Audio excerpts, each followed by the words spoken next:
The growing health workforce is a critical component of the health system. According to the Bureau of Labor Statistics, the fastest growing job sectors include health support occupations and healthcare practitioners and technical occupations. The healthcare industry will drive the nation's growth in employment through 2026 by adding around 4 million new jobs, accounting for about a third of the total job growth. The health workforce is very broad, including personal care assistants, clinical providers, and administration and management. The definitions of healthcare workers in your text is anyone who works in a healthcare occupation or the healthcare industry, even if that worker is not directly involved in providing healthcare services. Most healthcare workers work in hospitals, but other large employers are offices of health practitioners, nursing and residential care facilities, home health, outpatient, laboratory, and other ambulatory care services. As the number of jobs continue to grow, there are shortages of healthcare workers to fill these jobs. The roles of healthcare workers are changing as the population ages. There's more demand for long-term care and home health. As the costs of healthcare continue to increase, new models and new roles for healthcare workers are developing. I've updated the chart from the one in your book. Registered nurses continue to be the largest group of healthcare workers, with the second largest being nursing assistants, followed by home health aides. Notice the differences in wages depending on the number of workers. It's probably no surprise to you that the fragmented U.S. healthcare system has limited health workforce planning efforts. Planning is primarily by the private sector and local government agencies. There are really no good estimates of how many providers are needed to provide services. The supply and demand market approach has proved ineffective in predicting the number of providers needed because the demand for workers may drop due to a poor economy, even though the demand for services may be stable or increasing. Two key problems with workforce planning are that planning is tied to the current delivery models, and each health profession is treated independently. For example, new delivery models like accountable care models or integrated primary care delivery models expand the use of information technology and also use more non-physician health professionals. One of the largest health workforce sectors is that of personal care aides and medical secretaries. These positions may require no formal training. Many technical positions, such as surgical technicians, LPNs, and EMTs, are trained through vocational education programs, and these might be either private or public. Another tier of providers are trained in associate degree programs, including some registered nurses. At the other end of the spectrum, more of the professional degrees are requiring doctoral level education. A limiting factor for each of these programs that requires post-secondary education is cost. Some technical professions may have higher education expenses than their anticipated wages.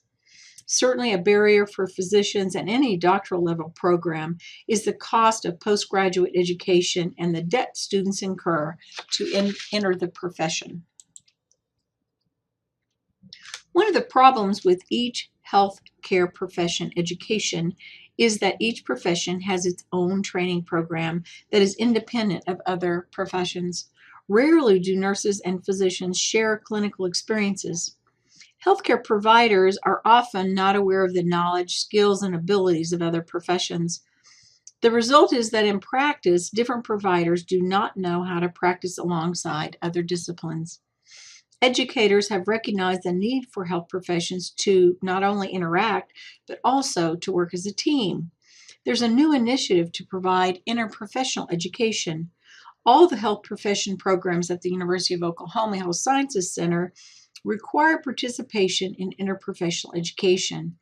Interprofessional education addresses competencies of values and ethics for interprofessional practice, roles and responsibilities for collaborative practice, interprofessional communication, and interprofessional teamwork, and team-based care. The text identifies 7 critical issues for the health workforce. Important issues for education reform are the cost of education versus the potential wage earning potential of a health occupation. Some attribute the shortage of primary care physicians to the wage disparities, with primary care physicians making about half of what a specialist can make. Other technical healthcare occupations, such as surgical technicians, may receive training through private vocational schools and incur debt they cannot repay.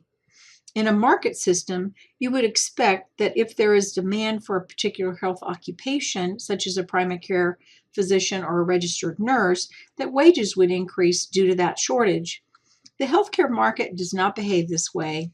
Another constraint to enter a healthcare profession is the requirement for licensure. Licensure varies by state for professions such as nurse practitioners and physician assistants in terms of what services they may provide. Many professions, such as speech-language pathologists, audiologists, and physical therapists, are requiring a clinical doctorate to practice in their profession. The ACA has increased the demand for health care as more Americans have obtained health insurance. With baby boomers leaving the workforce, practitioners choosing not to live in rural areas, and an increased need for skilled nursing services, there will be increased demand for healthcare providers. This increase in demand will probably not increase the supply of providers due to lack of the increase in wages, the constraints of education and the cost of education, and licensure requirements. There's also a limit on how many students professional programs can admit due to limits on numbers of faculty and clinical opportunities. We already see a shortage of residencies for graduating medical students. As part of the ACA provisions for how healthcare is organized and financed have changed, Medicare has new fee structures for accountable care organizations and bundle payments. The patient-centered medical home, case management, and patient education are part of these new fee structures. Electronic medical records are critical components to the new healthcare delivery system. They can provide efficiencies in exchanging information and provide data that can be used to increase efficiency and quality. They do inherently create problems, though, in workforce and workflow, and some providers are resistant to using electronic health records. And there are many different electronic health record systems, and they don't necessarily connect one provider to another.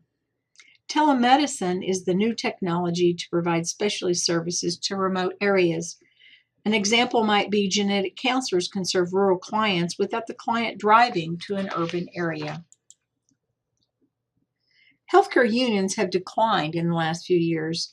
The text indicates that in 2014, about 14% of health practitioners and technical workers were represented by unions.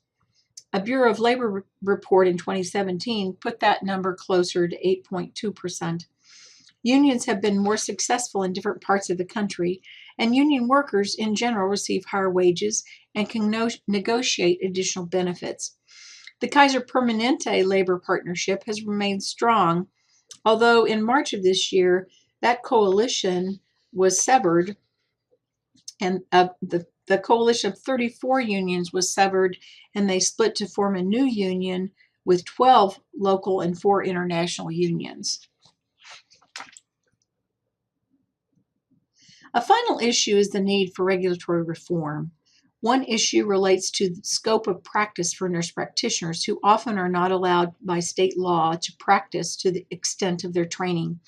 In Oklahoma, this is a frequent battle, as nurse practitioners have proposed legislation that allows them to write prescription without physician supervision. The Oklahoma Medical Association is opposed to this legislation. In Oklahoma, there's a shortage of providers, especially physicians in rural areas. Expanding the role of the nurse practitioner can potentially expand primary care services to rural communities. There are many challenges facing the healthcare workforce. Healthcare providers are faced with increasing demands for services, a decrease in providers, and new models of care, and the expansion of the roles of non-physician providers.